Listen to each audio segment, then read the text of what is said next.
നമസ്കാരം.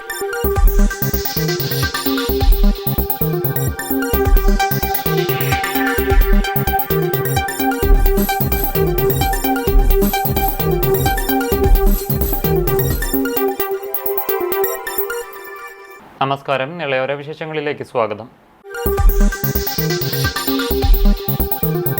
പൈതൃക പെരുമയും ഐതിഹ്യങ്ങളും ഉറങ്ങുന്ന തൃത്താലയുടെ പുണ്യഭൂമിയിൽ ഭാരതപ്പുഴയുടെ തീരത്തുള്ള വെള്ളിയങ്കല് യജ്ഞേശ്വരം ക്ഷേത്രത്തിൽ പൊങ്കാല മഹോത്സവം ഭക്തിനിർഭരമായി നടന്നു.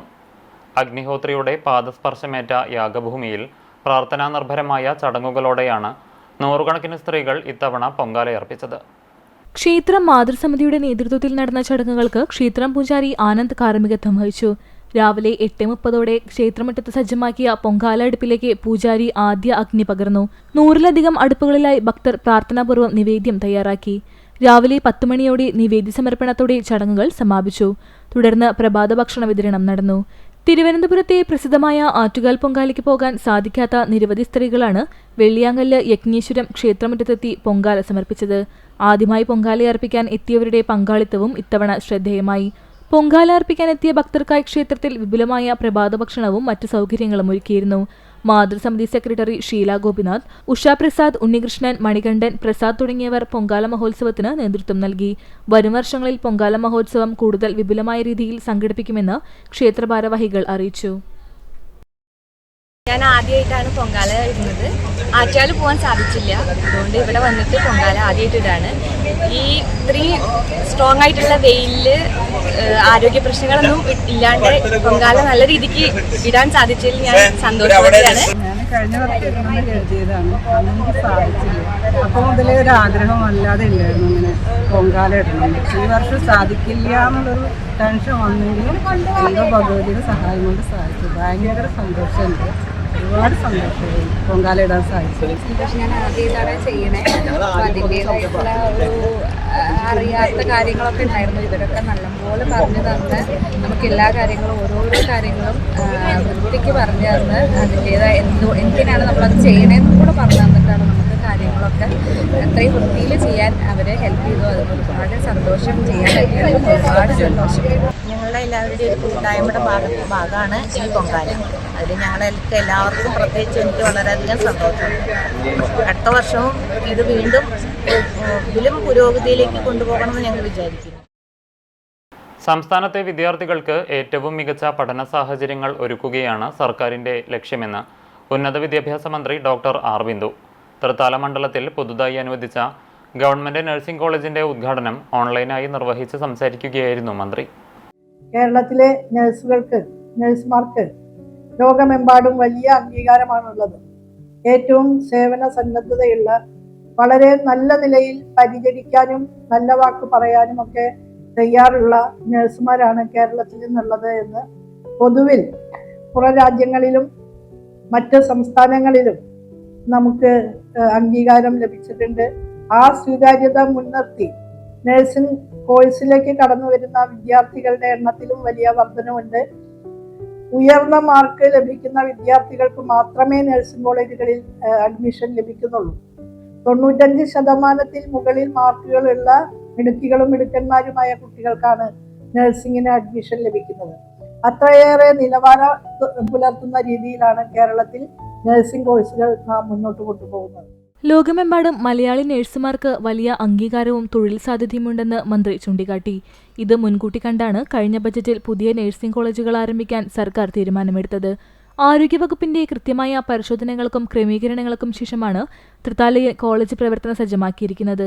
നിലവാരമുള്ള നഴ്സിംഗ് വിദ്യാഭ്യാസത്തിലൂടെ കൂടുതൽ വിദ്യാർത്ഥികൾക്ക് മികച്ച കരിയർ ഉറപ്പാക്കാൻ സാധിക്കുമെന്നും മന്ത്രി കൂട്ടിച്ചേർത്തു.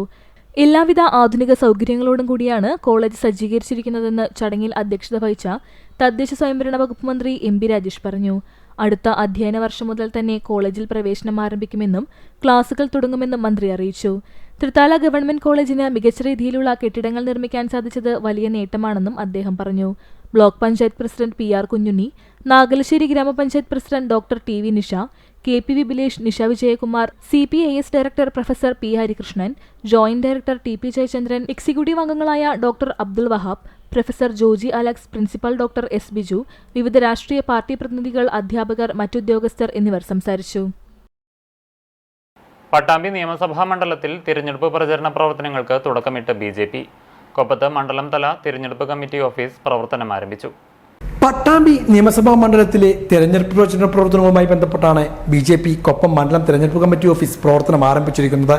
തിരഞ്ഞെടുപ്പ് വിജ്ഞാപനം വരുന്നതിന് മുമ്പ് തന്നെ BJP പ്രചരണ പ്രവർത്തനങ്ങൾ ആരംഭിച്ചു കഴിഞ്ഞു. കൊപ്പം മണ്ഡലം തല തെരഞ്ഞെടുപ്പ് കമ്മിറ്റി ഓഫീസിന്റെ ഉദ്ഘാടനം BJP വെസ്റ്റ് ജില്ലാ പ്രസിഡന്റ് P. വേണുഗോപാൽ നിർവഹിച്ചു. മേഖലാ ജനറൽ സെക്രട്ടറി അഡ്വക്കേറ്റ് മനോജ്, ജില്ലാ സെക്രട്ടറി ഗോപി പോക്കോട്, മണ്ഡലം ജനറൽ സെക്രട്ടറിമാരായ സുനിൽകുമാർ, സുധീഷ് എന്നിവർ പങ്കെടുത്ത് സംസാരിച്ചു. കൊപ്പം മണ്ഡലം പ്രസിഡന്റ് രാജ്കുമാർ അധ്യക്ഷനായിരുന്നു. ഈ വർഷത്തെ ആലൂർ ചാമുണ്ടിക്കാവ് ഭഗവതി ക്ഷേത്രത്തിലെ പൂരമഹോത്സവം വെള്ളിയാഴ്ച ആഘോഷിക്കും. പൂരാഘോഷത്തിന്റെ ഒരുക്കങ്ങൾ അന്തിമഘട്ടത്തിലാണ്. വെള്ളിയാഴ്ച കാലത്ത് 5 മണിക്ക് തിറ കാവ് കയറുന്നതോടെ പൂരത്തിന് തുടക്കമാകും. തുടർന്ന് അഷ്ടപതി, പിത്തും കൊട്ടയും സമർപ്പണം എന്നിവ നടക്കും. വൈകിട്ട് 3 മണിക്ക് പള്ളിക്കുളങ്ങര അയ്യപ്പ ക്ഷേത്രത്തിൽ നിന്നും ദേവസ്വം പകൽപൂരം എഴുന്നള്ളിപ്പ് ആരംഭിക്കും.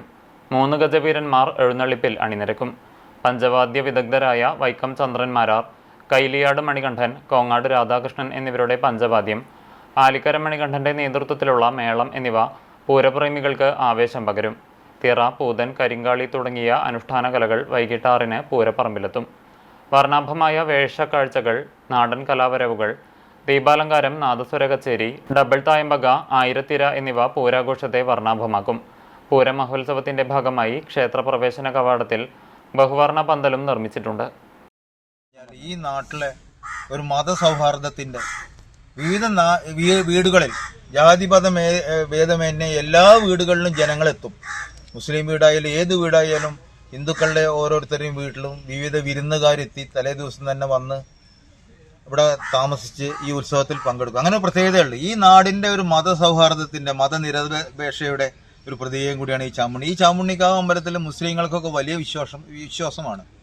അവർ ആദ്യം മുതൽക്കേ അങ്ങനെയാണ്. കുറേ കാലം മുതൽക്ക് തന്നെ അവർക്കൊക്കെ ഈ അമ്പലത്തിലേക്ക് എല്ലാവർക്കും അവരൊക്കെ ഈ ആഘോഷത്തിൽ വളരെയധികം സന്തോഷത്തോടുകൂടി പങ്കെടുക്കുക ചെയ്യുന്നുണ്ട്.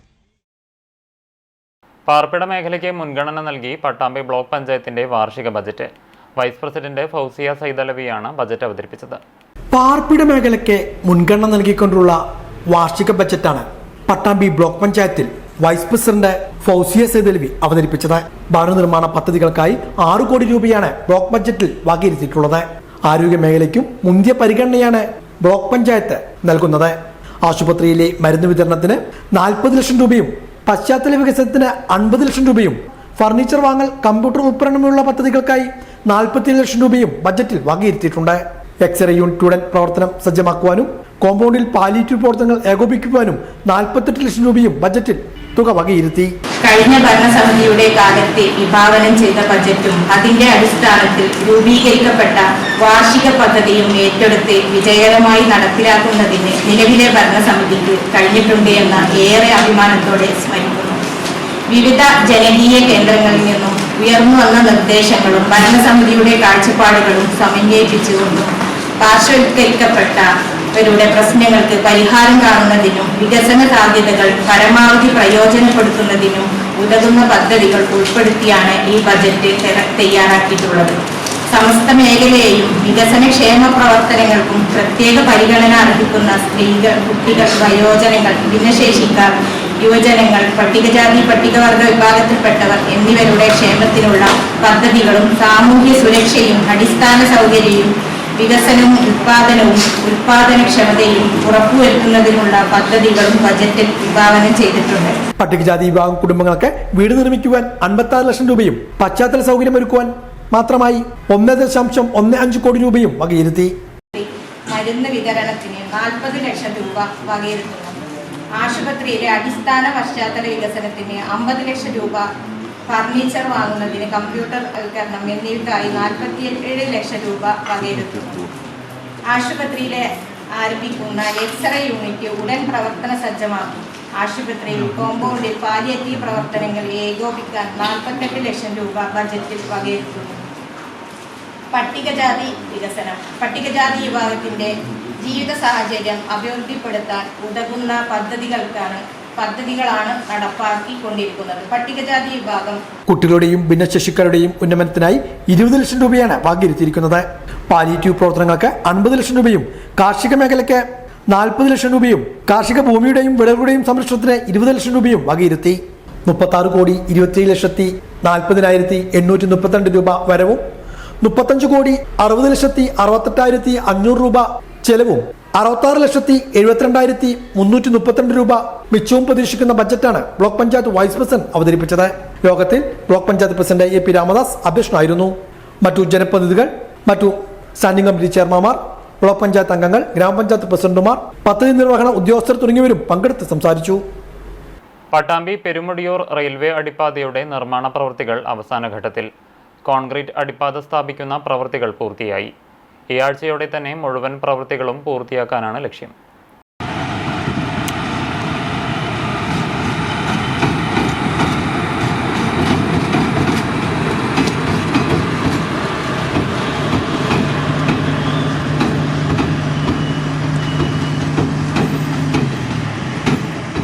പട്ടാമ്പി പെരുമുടിയൂർ റെയിൽവേ അടിപ്പാതയുടെ നിർമ്മാണം അവസാന ഘട്ടത്തിലേക്ക് നീങ്ങി. കോൺക്രീറ്റ് അടിപ്പാത റെയിൽവേ ലൈൻ തുരന്ന് അതിനുള്ളിലേക്ക് തള്ളി നീക്കുന്ന പ്രവർത്തികളാണ് കഴിഞ്ഞ ദിവസം രാത്രി മുതൽ ആരംഭിച്ചത്. ഇതാണിപ്പോൾ പൂർത്തിയായിട്ടുള്ളത്. അനുബന്ധ ജോലി കൂടി പൂർത്തിയായാൽ അടിപ്പാത നിർമ്മാണം പൂർത്തിയാകും. റെയിൽപാത തുരക്കുന്നതിനായി കഴിഞ്ഞ ആഴ്ച 2 റെയിൽവേ ലൈനിലും ഗാർഡറുകൾ സ്ഥാപിച്ചിരുന്നു. ഇവ നീക്കം ചെയ്യുന്ന പ്രവൃത്തികളും ഉടൻ ആരംഭിക്കും. റെയിൽവേ അടിപ്പാതയുടെ നിർമ്മാണത്തിന്റെ ഭാഗമായി ട്രെയിൻ ഗതാഗതം ഇവിടെ വേഗത കുറച്ചാണ് പോയിരുന്നത്. അടിപ്പാതയുടെ പ്രവൃത്തികൾ കാണുവാൻ നിരവധി പേർ ഇവിടെ തമ്പടിച്ചിട്ടുണ്ട്. 95.36 ലക്ഷം രൂപ ചെലവഴിച്ചാണ് റെയിൽവേ അടിപ്പാത നിർമ്മിക്കുന്നത്. 14 മീറ്റർ നീളവും 101.85 മീറ്റർ ഉയരവും 2.50 മീറ്റർ വീതിയും അടിപ്പാതയ്ക്കുണ്ട്. Perumudiyoor government oriental higher secondary സ്കൂളിലെ വിദ്യാർത്ഥികൾ ഉൾപ്പെടെയുള്ളവർക്ക് കടന്നുപോകുവാൻ ലക്ഷ്യമിട്ടുകൊണ്ടാണ് ഇപ്പോൾ റെയിൽവേ അടിപ്പാത നിർമ്മിച്ചിരിക്കുന്നത്. ഏറെക്കാലത്തെ ആവശ്യം കൂടിയാണ് ഇതോടെ യാഥാർത്ഥ്യമാകുന്നത്. റെയിൽ മുറിച്ചു കിടക്കുന്നതിനിടെ അപകട മരണങ്ങളും ഇവിടെ സംഭവിച്ചിട്ടുണ്ട്. തുടർന്നാണ് സ്കൂൾ അധികൃതരും നാട്ടുകാരുടെയും എല്ലാം ശക്തമായ മുറവിളിക്കൊടുവിൽ അടിപ്പാത യാഥാർത്ഥ്യമാകുന്നത്.